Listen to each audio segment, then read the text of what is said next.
Hi everyone, welcome back to my YouTube channel. আৰু আপোনালোকে চাই আছে বিনোদ বৰা ব্লগছ।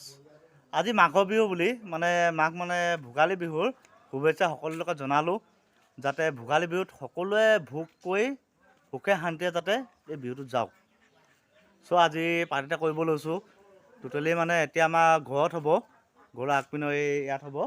তাৰপিছত এতিয়া মইতো আমাৰ ফেমিলিখিনি ইয়াতে খাব, আৰু গোটেই লাইনটো আছে এনেকৈ ইয়াতে খাব।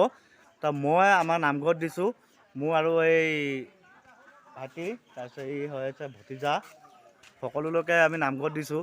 নামঘৰ আমাৰ এটা নীতি নিয়ম আছে, মাঘৰ বিহুত আমি নামঘৰতে খাওঁ।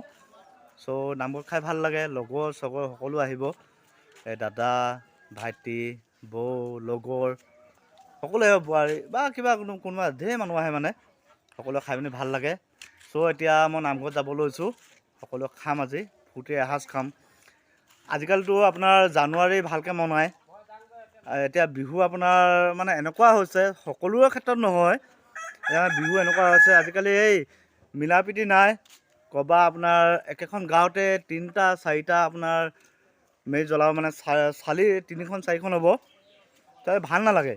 সেইকাৰণে আমি আগৰ নিয়মটো আমি মানি চলিছোঁ। সেইকাৰণে নামঘৰত আমি একেলগতে নামঘৰত খাওঁ।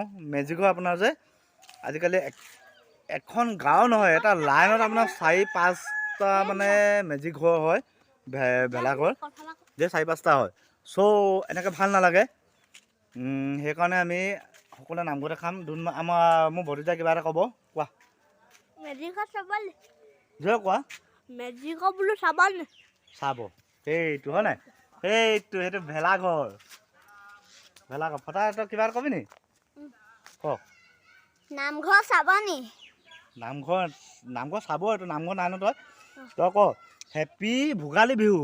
হেপী ভোগালী বিহু, জয় কোৱা, happy Bhogali Bihu, happy Bhogali Bihu, happy Bhogali Bihu.